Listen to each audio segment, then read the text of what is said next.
안녕하십니까. 2월 20일 월요일 2일의 축복 우리 교과 공부를 시작하겠습니다. 저는 덴버교회 또 로키마운틴 교회를 섬기고 있는 주기택 목사입니다. 우리 다 함께 기도하겠습니다. 하나님 아버지 은혜 감사드립니다. 이 아침 저희들을 다시 주님의 생명 가운데 깨워주시고 주님의 말씀으로 하루를 열게 하신 은혜에 진심으로 감사합니다. 특별히 저희가 교과 공부를 통하여 하나님의 말씀을 연구하고자 합니다. 주님께서 이 시간 성령을 저희들에게 보내주셔서 말씀을 연구하며 또 묵상할 때에 큰 깨달음을 얻게 하시고 또 우리의 삶이 변화될 수 있는 귀한 그 출발점이 되도록 축복해 주옵소서. 성령께서 이 시간 함께 해주셔서 말하는 이와 듣는 모든 이들이 한 마음으로 주님께 영광이 되며 하루를 주님과 동행하는 귀한 시작이 되게 해 주옵소서. 모든 것 감사드리며 우리 구주 예수님의 이름으로 간절히 기도합니다. 아멘. 오늘은 일의 축복이라는 주제로 말씀을 함께 연구하도록 하겠습니다. 교각책 110페이지에는 이런 서론을 우리에게 말해주죠. 평생 일을 하지 않아도 될 정도로 부유한 환경에서 태어나지 않은 한 누구나 언젠가는 생계를 유지하기 위해 일을 해야 한다. 우리는 보통 은수저를 물고 태어나다라는 표현을 하죠. 영어로는 born with a silver spoon in one's mouth라는 관용구에서 유래된 말인데요. 과거의 유럽의 귀족들이 은 그릇을 자주 사용했고 부모들이 그 은수저를 이용해서 아이들에게 밥을 먹이는 행동으로 그 집안의 재산을 알 수 있었습니다. 그 말이 우리 대한민국으로 넘어와서는 금은동으로 서열화되었고 거기에 또 가장 낮은 서민층을 흙수저라고 표현하기도 합니다. 한 통계에 보니까 금수저라고 생각한 사람들은 보통 자산이 20억 원 이상 혹은 가구 연수입이 2억 원 이상을 버는 사람들을 금수저라고 하고요. 은수저는 자산 5억 이상, 또 연수입은 5,500만 원 이상을 은수저라고 한다 합니다. 흙수저는 자산이 5천만 원 이하이고 또 연수입이 2천만 원 이하를 흙수저라고 그렇게 이야기한답니다. 제가 보니까 자료를 찾다 보니까 흙수저 빙고 게임이라고 하는 것도 유행하고 있다고 하는데요. 거기에는 그 흙수저에 해당하는 구체적인 가정 환경을 표시하도록 되어 있다고 합니다. 여름에 에어컨을 잘 안 틀거나 에어컨 자체가 없음, 그것은 흙수저를 상징한다고 합니다. TV가 브라운관이거나 30인치 이하의 평면 TV 혹은 가제도구의 유무 상태를 따지는 칸부터 또 재밌는 것은 고기를 요리할 때 물에 넣고 끓이는 요리로 해먹음, 또 부모님이 정기 건강검진을 안 받은 이런 내용을 하고 있다면 그것은 흙수저에 해당한다고 합니다. 학생들 사이에서는 속칭 성골, 진골, 또 육두품이라고 하는 입시 계급도 존재한다고 하는데요. 고등학교 1학년 때 내신과 학교 내의 교사와의 관계 등을 파악한 뒤에 학생부 종합전형, 즉 학종이라고 하는 것, 그런 것을 잘 갖춘 사람들은 수시에 승산이 있다고 보는 학생들을 성골이라고 한답니다.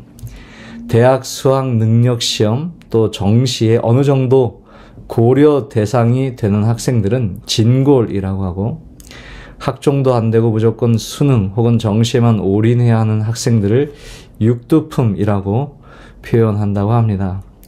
그래서 2014년도에 미국의 여론조사 전문기관인 퓨 리서치 센터는 44개국의 국민들을 대상으로 전 세계 태도 설문조사 결과를 발표했는데요.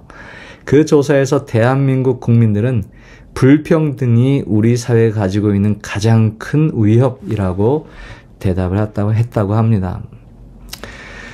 가난한 농부의 아들로 태어나서 부자가 된 청년 개츠비라고 하는 주인공을 소설로 쓴 것이 바로 위대한 개츠비라고 하는 소설이죠. 근데 바로 거기에서 나온 위대한 개츠비 곡선, 그것은 소득의 불평등이 커질수록 세대 간의 계층 이동성이 작아진다, 즉 가난했던 사람 혹은 부자, 그 격차가 부모의 소득 혹은 지위 그런 것들이 자녀들에게 그대로 세습될 가능성이 커졌다라고 하는 것을 보여줍니다. 그래서 많은 사람들은 노동이 힘이 들고 그 노동의 시간에서부터 벗어날 수 없다라고 생각을 합니다. 그래서 많은 사람들이 놀고 일하지 않는 것을 복이라고 생각을 하고 노동을 하는 것을 저주라고 생각을 합니다. 그런데 그것은 어쩌면 우리가 창세기 2장과 3장의 내용들을 잘못 해석하고 있다고 생각합니다.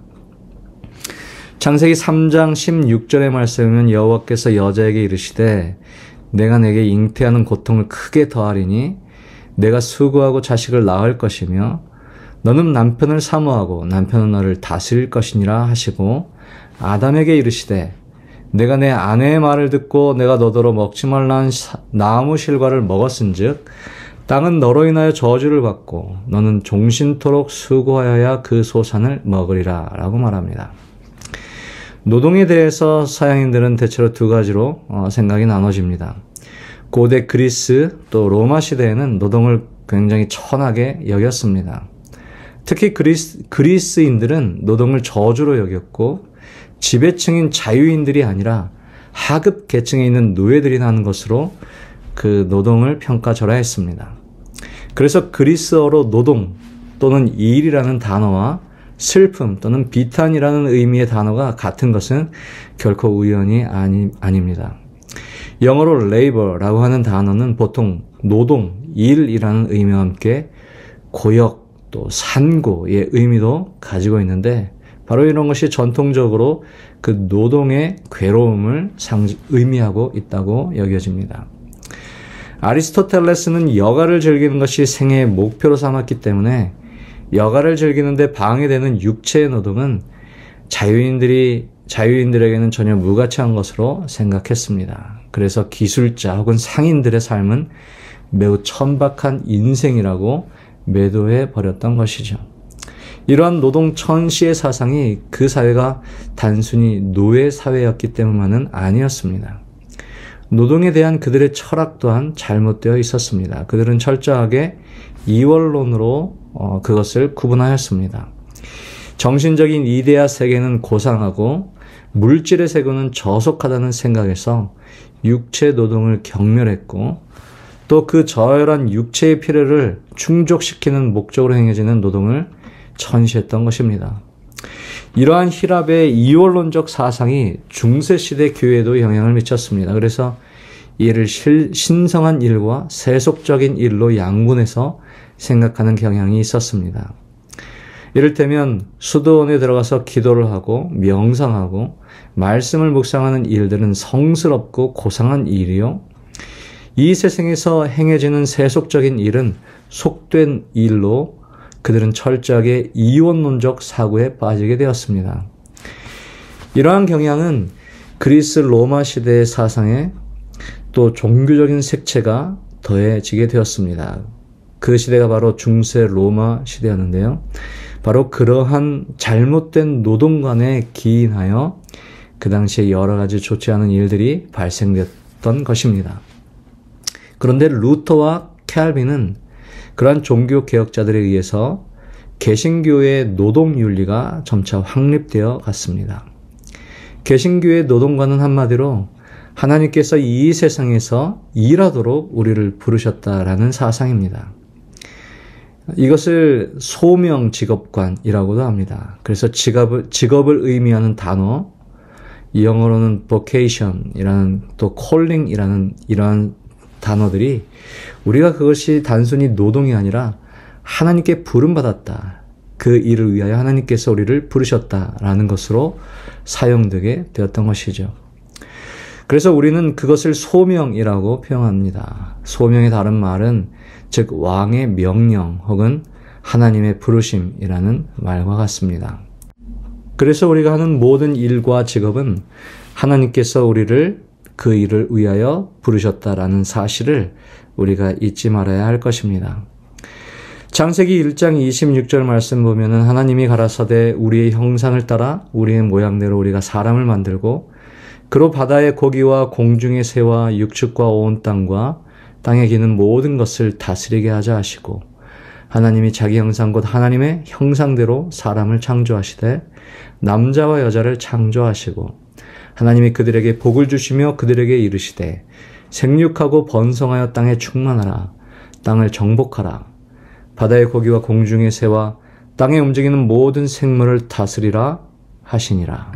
하나님께서 인간을 창조하실 때에 우리를 분명히 다른 피조물들과 차별하여 창조하셨습니다.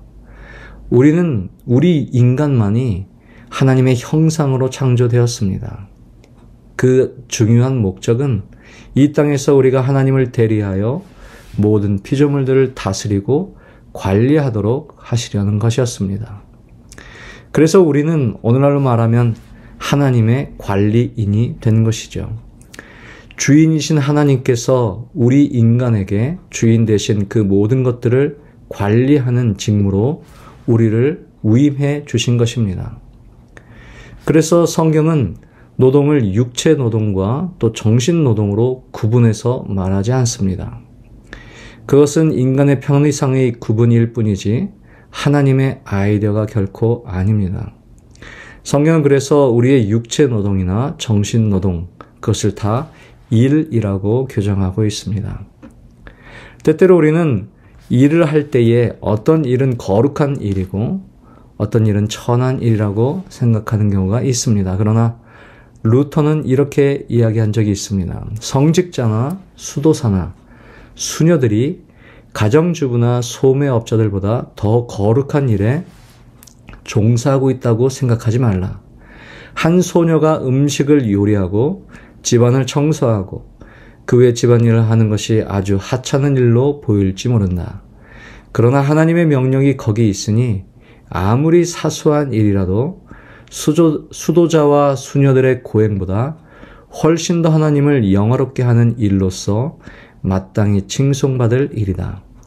세속적으로 보이는 이 일이 곧 하나님을 향한 예배요 기쁨으로 하나님께 순종하는 행위이다 라고 말했습니다. 또 윌리엄 틴텔이라고 하는 종교개혁자도 이렇게 말했습니다. 겉만 보고 평가한다면 접시를 닦는 것과 설교를 하는 것의 차이가 있을지 모른다. 그러나 하나님을 찬양하는 면에서 평가한다면 이 둘 사이에는 아무런 차이가 없다. 그래서 일은 인류가 타락하기 이전부터 하나님께서 인류와 모든 피조물들을 위해 구상해 놓으신 하나님의 창조의 한 질서의 한 부분입니다. 루터는 인간은 타락하기 이전에 그저 놀면서 여가를 즐기기 위해서가 아니라 일을 하기 위해 창조되었다라고 말한 바 있습니다. 하나님은 인간의 행복을 위해 일하라고 명령하신 것이지 결코 인간을 괴롭히시기 위해 노동의 명령을 내리신 것이 아닙니다.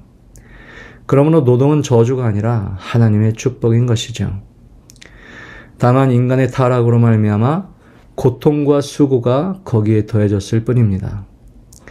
농부들이 농사를 지을 때 가시덤불과 엉겅퀴와 잡초와 씨름을 해야 하니 그 일이 더욱 힘들고 고달파진 것은 사실입니다. 그렇다고 해서 노동 자체가 결코 저주는 아닌 것이죠. 요즘 장수시대라고 합니다. 그 중에 노년의 사고라고 한 내용이 회자가 되곤 하는데요. 무전고, 병고, 고독고, 그리고 아무 할 일이 없는 고통, 즉 무의고가 노년의 4가지 고통이라고 합니다. 안식이 인간을 위해서 하나님께서 친히 고안해 내신 그리고 지키도록 명령하셨듯이 노동도 인간을 위해서 인간의 행복을 위해서 하나님께서 친히 고안해 내시고 지키도록 명령하셨음을 우리는 기억해야 할 것입니다. 아담에게는 이 동산을 돌보는 일을 맡기셨다. 창조주께서는 일하지 않으면 아담이 행복하지 않으리라는 것을 아셨다. 동산의 아름다운 것들이 그를 즐겁게 해주고 있었으나 이것만으로는 충분하지 않았다. 그는 완벽하게 창조된 자신의 몸의 각 기관을 사용할 일이 반드시 필요하였다. 만일 아무것도 하지 않는 것이 행복이었다면 하나님께서는 아담이 무죄한 상태로 아무 일도 하지 않게 두셨을 것이다. 그러나 그의 창조주께서는 아담이 행복해지기 위해 무엇이 필요한지 아셨다. 창조주께서는 사람을 창조하자마자 그에게 할 일을 지정해 주셨던 것이다. 장래의 영광에 대한 약속과 그의 매일의 양식을 위하여 노력하여야 하는 섭리는 하늘 보좌로부터 선포된 것이었다. 우리의 높은 부르심 223페이지, 교과책 110페이지에 나오는 내용입니다. 그리고 부조와 선지자에는 이러한 내용이 있습니다. 에덴의 거주자들에게 동산을 관리하여 그것을 다스리며 지키는 일이 위탁되었다. 그들의 일은 피곤하지 않고 유쾌하며 활력을 주는 일이었다. 하나님께서는 사람에게 노동을 축복으로 정하시되 그의 마음을 쓰었고 그의 육체를 강건하게 하고 그의 능력을 발달시키게 하셨다. 정신적, 육체적 활동에서 아담은 그의 경건한 생존의 최고의 쾌락 중에 하나를 발견하였다. 그의 불순종의 결과로 그가 아름다운 본향에서 추방되어 일용할 양식을 얻기 위하여 거친 땅과 투쟁할 수밖에 없게 되었을 때에 비록 동산에서 그가 유쾌하게 일하던 것과는 판이하게 달랐지만 바로 이 노동은 유혹에 대한 방벽이었으며 행복의 근원이었다. 노동에는 권태와 고통이 따르는 것이 사실이지만 노동을 저주라고 생각하는 자는 과오를 범하고 있는 것이다. 부자들은 흔히 근로 계급을 멸시하는 태도로 낮추어 보지만 이것은 사람을 창조하신 하나님의 목적에 전적으로 배치된다. 세상에서 가장 큰 부자의 소유물이라도 군주다운 아담에게 주어진 유산에 비하면 얼마나 적은가. 그럴지라도 아담은 게을러서는 안 될 것이었다. 사람의 행복이 무엇인지를 아신 우리 창조주께서는 아담에게 그의 할 일을 지정하셨다. 인생의 참 기쁨은 일하는 남자에게서만 찾을 수 있다. 천사들은 부지런한 일꾼들이다. 그들은 사람들을 섬기라고 보내심을 받은 하나님의 봉사자들이다. 창조주께서는 게으름을 부릴 만한 곳을 아무 곳에도 마련하지 않으셨다. 오늘 내용은 하나님께서 우리에게 허락하신 노동은 결코 저주로 우리에게 주신 것이 아니라 우리에게 축복이 되도록 하나님께서 고안하신 내용임을 우리에게 가르쳐주고 있습니다. 그러한 말씀을 본받아서 온도 주님 안에서 우리에게 맡겨진 일들을 충성을 다하며 최선을 다하는 하루의 삶이 되기를 간절히 바라면서 오늘 내용을 마치도록 하겠습니다. 안녕히 계십시오.